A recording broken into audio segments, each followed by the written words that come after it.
Boston Bruins Hall of Fame player Cam Neely may be a legend in Boston, but I'll tell you right now, if I was the owner of the Bruins, it would have been him who was packing his bags earlier this week, not Coach Jim Montgomery.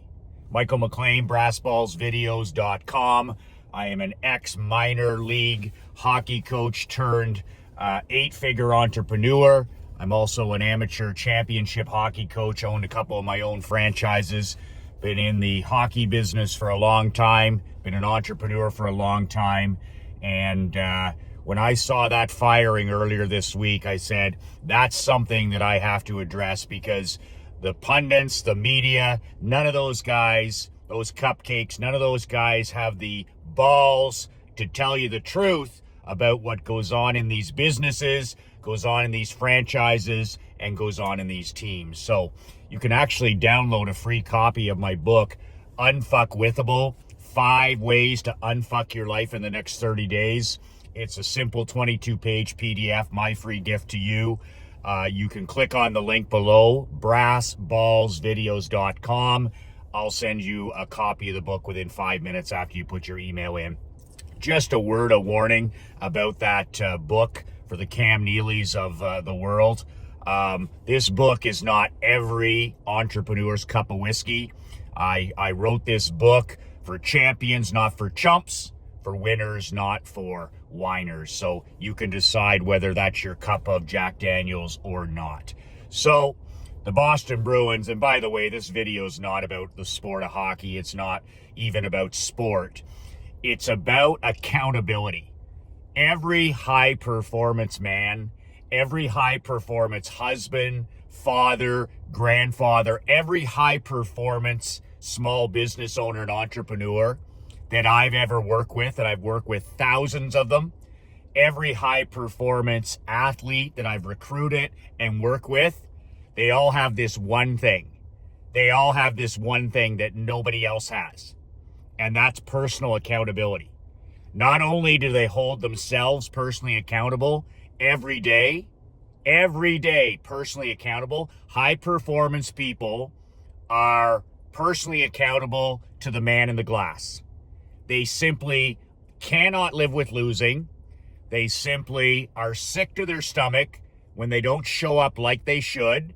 If they miss their walk, or missed going to the gym, or eat the wrong foods, or drink too much alcohol, or don't do what they're supposed to do, they're sick to their stomach. That's accountability. So first and foremost, champions, winners, high performance men are accountable to themselves. They don't need special coaches. They don't need motivation, inspiration from Tony Robbins every day. They're not adults in diapers that get triggered by things that do not matter at all. Everyday violent consistency, and they're accountable to the man in the glass. They're accountable to the man in the mirror.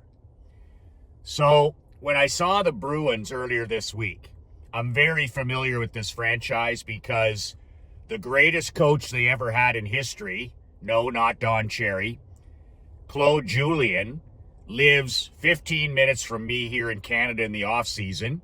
And Claude, Stanley Cup winning coach, going to be a Hall of Famer when he retires. He was a client of mine in the insurance business. We used to talk hockey. He came to one of my masterminds in Boston, one of my 5-star masterminds, talked to my guys when he was coaching the Bruins about winning the Stanley Cup.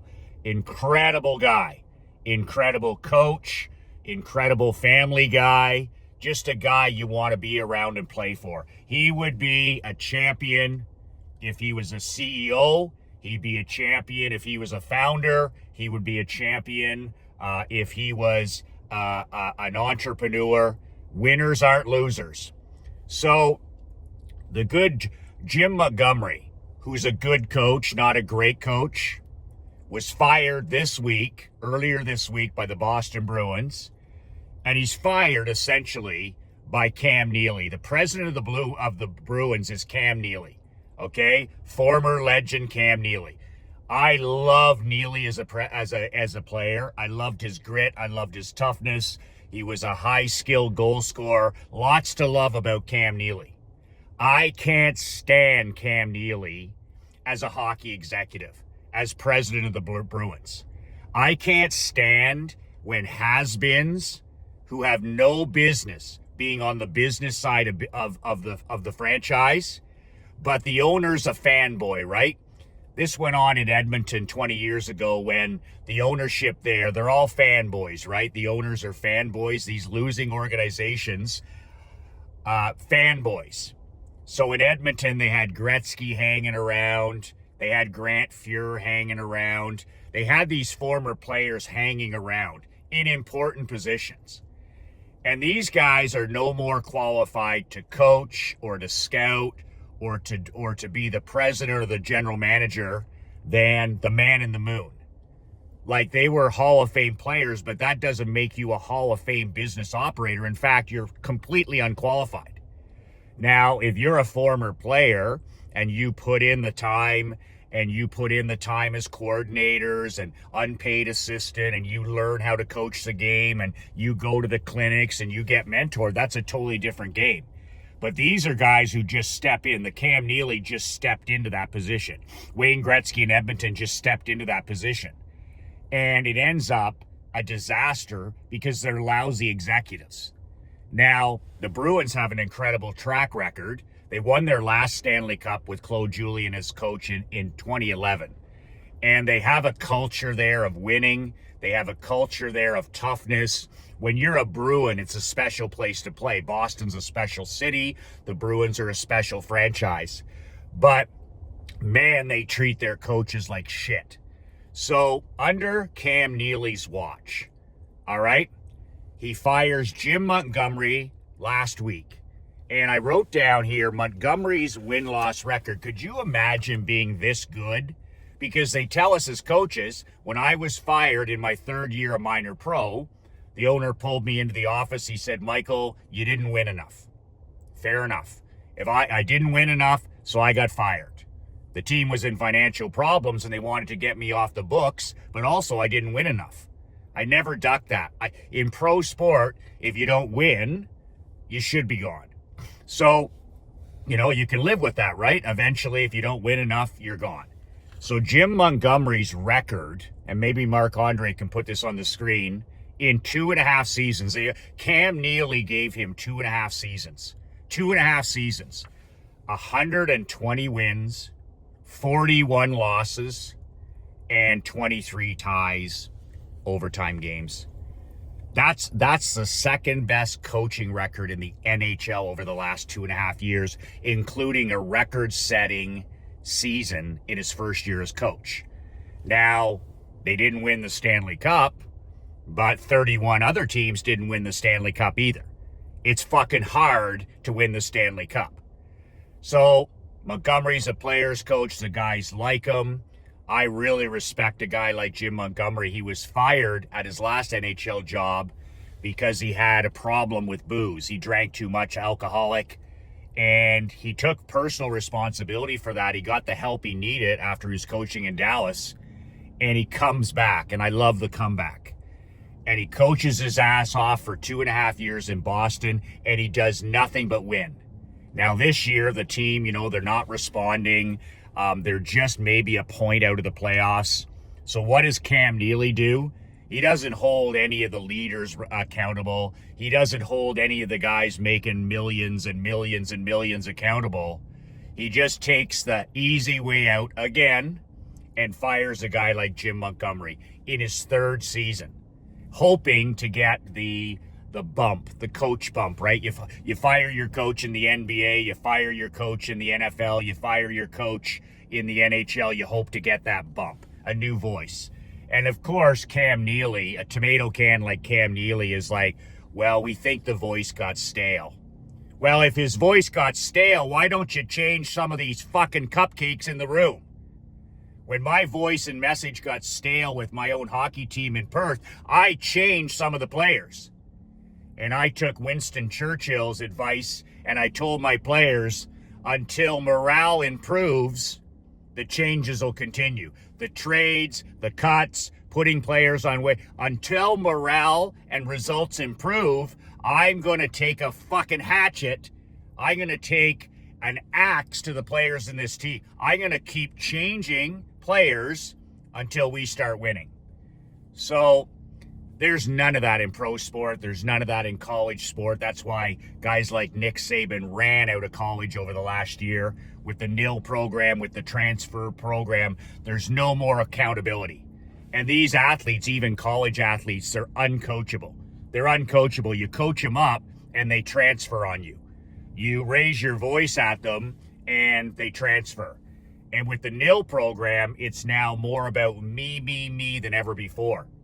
I have a friend who's knocking on the door to coach in the NHL. He could be an NHL head coach or assistant coach in the next couple years. He's that good. And he's come all the way up from junior hockey. And he's one of the greatest coaches I've ever seen.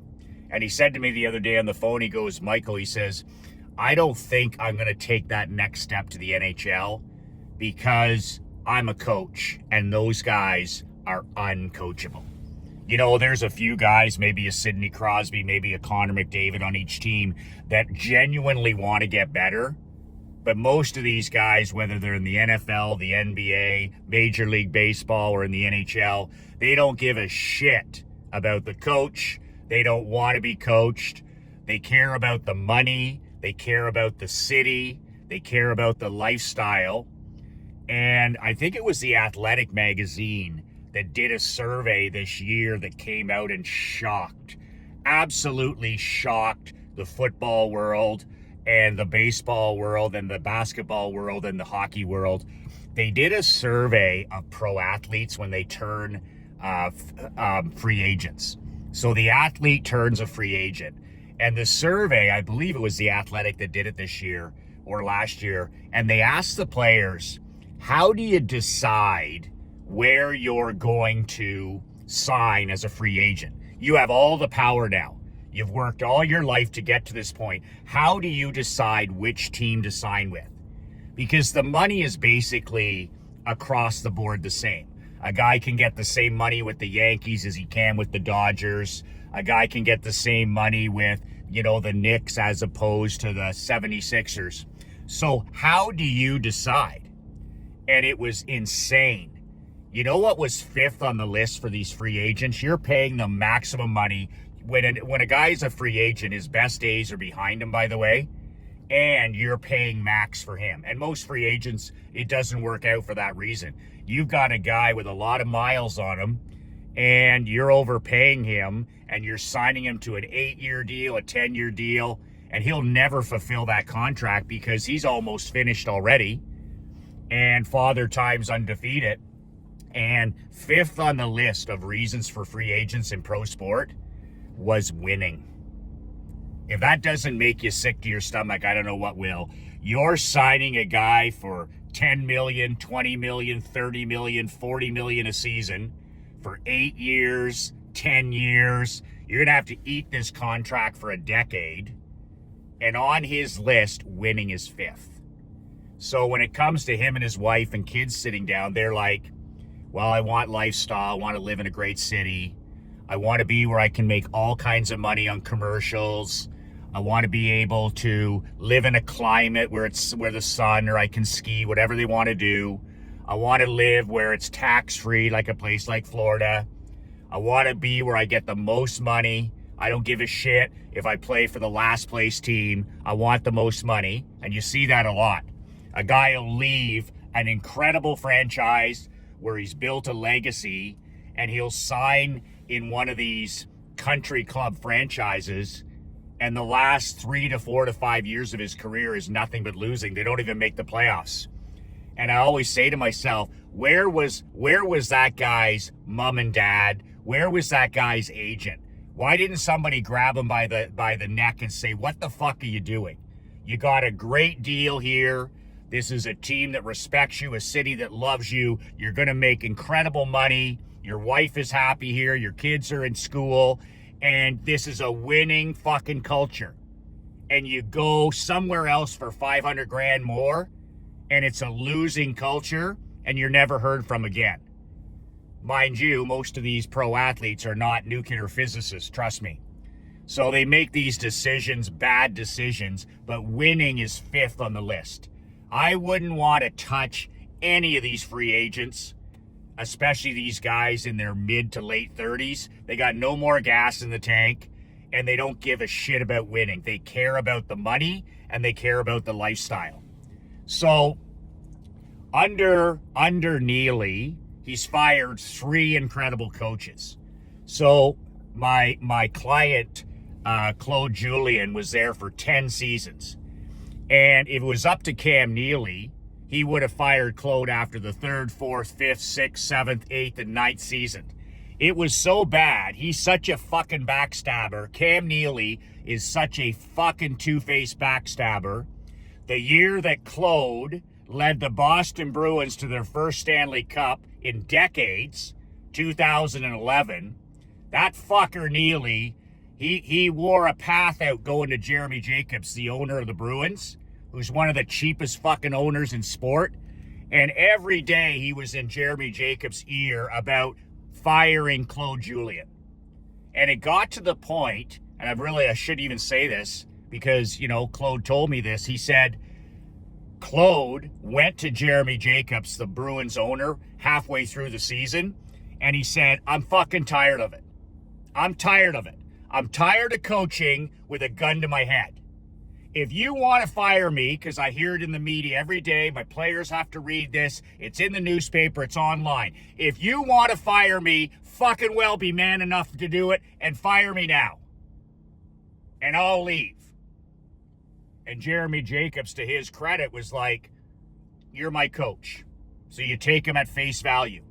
So then Claude and Peter Chiarelli, their amazing GM at the time, they continue on what they're doing, and they win a Stanley Cup 4 months later for Jeremy Jacobs. And then you see, I'll never forget it, that fucking backstabber Neely on the ice, hugging Claude, hugging Peter Chiarelli. And I'm just like, what a two-faced bastard. What a two-faced bastard. Oh, and then Claude came and spoke at our mastermind the next year after they won the Stanley Cup.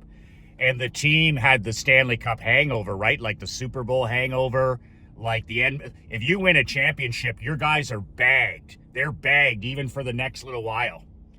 And the Bruins started the next year 0-7. And when Claude came to talk to us that day at the hotel, he said, Michael, they're already calling for my job. I just won the Stanley Cup 4 months ago. And he says, we're 0-7 because we're mentally drained. We're physically drained. And he says, they're calling for my head. And he goes, I know that fucking Neely's behind it. Now, of course, Claude being a Hall of Fame coach, he got the team turned around. He got them rested. He got them playing together. He got them focused. And the Bruins had another strong season. His last as coach. He didn't win a Stanley Cup. Neely kept going to Jacobs, and they finally fired him. He makes Chiarelli, Julian's best friend, do the deed, and Claude gets fired after 10 seasons. Winning a Stanley Cup in 2011 wasn't enough. And Claude's record, by the way, if you're a stat guy like me, 435 wins, 136 losses, and 53 ties. And you get the pipe with a record like that. That's Hall of Fame coaching. Claude was out of work for 4 days. 4 days. He was the Montreal Canadiens coach in 4 days. So then comes along Bruce Cassidy. He's from my hometown. Love Bruce Cassidy as a player. Love him more as a coach. He takes over for Claude. And Cassidy, he does the same as Claude. He does the same as Montgomery. He just wins, right? Bruce Cassidy ended up in 6 seasons. See, they win so much, Neely can't fire them. He can't convince Jacobs to fire them. Bruce was 245 wins, only 108 losses, and 46 ties. Once again, just stellar. Montgomery, stellar. Cassidy, stellar. Julien, Hall of Fame. And he gives Cassidy the pipe. Neely gets him fired after the 6th season. So Claude lasted 10 with a Stanley Cup. Cassidy lasted 6 seasons, and Montgomery 2.5. And Neely was behind the firing of all 3. And of course, he makes the general manager he makes him sit at the press conference and whatever. And what happened with Montgomery this year is Neely didn't do his fucking job. The owner didn't. Jeremy Jacobs didn't do his job because he's too fucking cheap. And they didn't sign their number one goaltender in the offseason, and he missed training camp. Swayman, they let the other guy go to Ottawa, so they got no goalie. And then the number one guy, they don't take care of business in the offseason. It's like in the NFL, these guys miss all these training camps, then they're no fucking good. They're no good for months and months and months. You can't miss training camp. So Jeremy Swayman, he holds out. He doesn't go to camp. And then finally, Jacobs gets off his wallet and signs his goalie.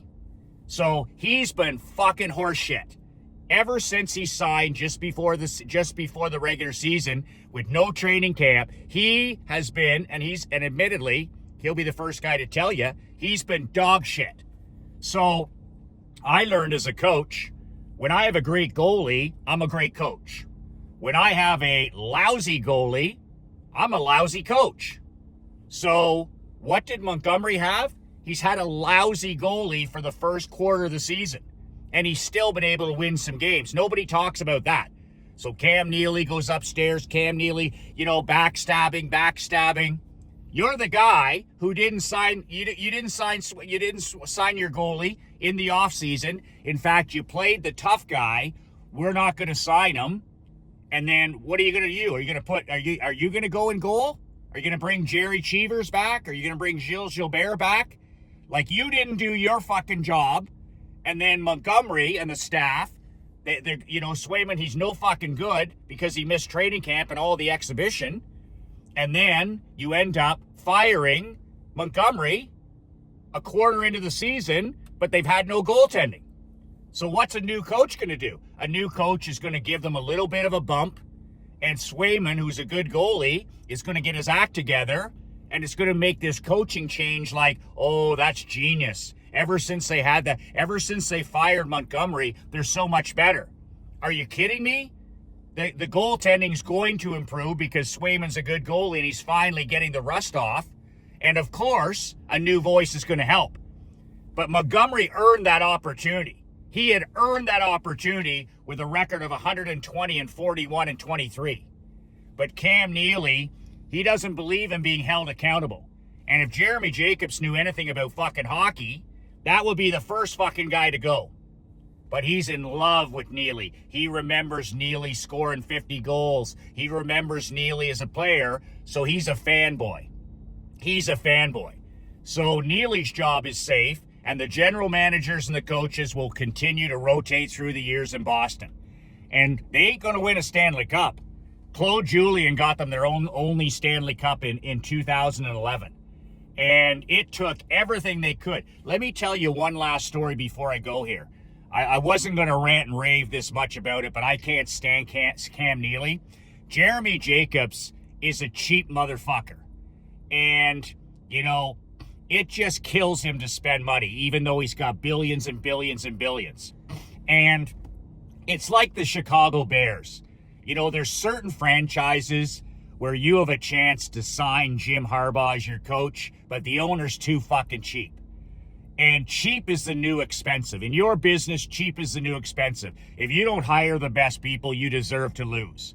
If you don't invest in the best masterminds and the best coaching for yourself, you deserve to lose. Free and cheap is the new expensive. So the Chargers get a guy like Harbaugh and the rest is history. But if you're not going to invest in a great coach, a great leader, a great CEO, a great manager, great vendors, well then, cheap is the new expensive. You're going to lose. So Claude told me this one too, and this will curl your toenails.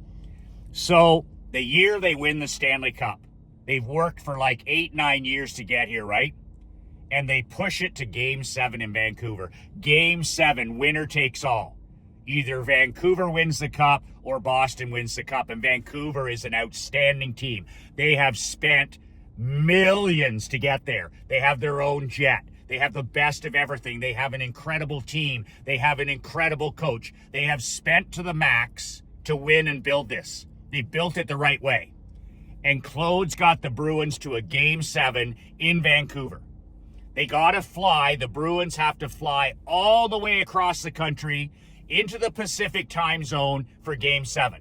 3 hours difference, long flight. There's lots of reasons, lots of excuses built in, to lose. But Claude ain't losing. So the day before the game, he finds out, because the wives and the children go to a Game 7, right? Like, they get tickets in Vancouver. The Vancouver team has to put aside some tickets for them, right? And if they win the Stanley Cup, you want your wives, the girlfriends, the kids, all the people there, right? Just common sense. So Claude is getting ready to head to Vancouver with the Bruins for Game 7. And I think it was one of his assistant coaches. He says, Coach, he says, look at these tickets. He says, Jacobs and Neely have our family sitting in the 300 and 400 level. That's the nosebleeds if you don't know hockey. That's as high as you can get. You can touch the roof up there. The players look like this and the puck looks like this. It's the nosebleeds. It's the cheap seats. Can you imagine? You're in Game 7, you're going to fly across the country, and you put the wives, the girlfriends, and the children up in the nosebleeds because you're so fucking cheap. And Claude, being the genius that he is a fucking coaching genius. He's a psychology genius. He said, Michael, happy wife equals happy hockey player. And he says the last thing my guys needed was a distraction like this, where they're flying to the most important game in their life and their wives and girlfriends and children are upset about these lousy seats, and they should be upset. He said that's the last thing our players need is an unhappy wife, an unhappy girlfriend, unhappy kids when we're going to the most important game in our life. So you know what Claude did? This is the type of guy Claude Julien is. This is the type of GM Peter Chiarelli was. This is the type of guy Cam Neely isn't and Jeremy Jacobs isn't. Claude upgrades the tickets to the best tickets you can get, 100 level, so that the families are right there, best seats you can get. And he puts them on his credit card. He puts them on his credit card. He pays for every wife, every girlfriend, every kid, every teenager, every family member, so that they can be there. And if the Bruins win, they've had an amazing experience. They've actually been able to watch the game. And this does what? This puts all of his players' minds at ease. They know that their families have been taken care of, and they can focus on what? Winning one more game. That's how Hall of Fame coaches and CEOs operate. So they fly out to Vancouver. They shock the world. They upset the Canucks in Game 7, and the Bruins and the city of Boston win their first Stanley Cup in decades. And nobody knows that fucking story. Jeremy Jacobs and that Cam Neely, they're the guys that would have lost Game 7. And then they would have probably fired Claude or fired Chiarelli and said, these guys can't get it done. That's the shit that goes on behind the scenes in these cheap-ass franchises that fans don't know about. Nobody knows about. The media doesn't know about it. And when you have a guy like Claude Julien, a guy like that finds a way to win and nobody even knows about it. And he literally handed Jacobs the Stanley Cup. He made Neely look like some wizard. And a little while later, he gets the pipe, right? But Cam Neely was the guy on the ice, Jeremy Jacobs, hugging and all that stuff when they won Game 7. Those guys were so fucking cheap, they wouldn't even get tickets for the families where they could see the game. That's the difference in franchises and businesses and personal conduct. Winners aren't losers, and losers like Cam Neely and Jeremy Jacobs aren't winners. They just happen to luck out and hire probably the best NHL coach at the time and one of the best GMs. And they even fucked that up. They'd fuck up the Lord's Prayer if they knew it.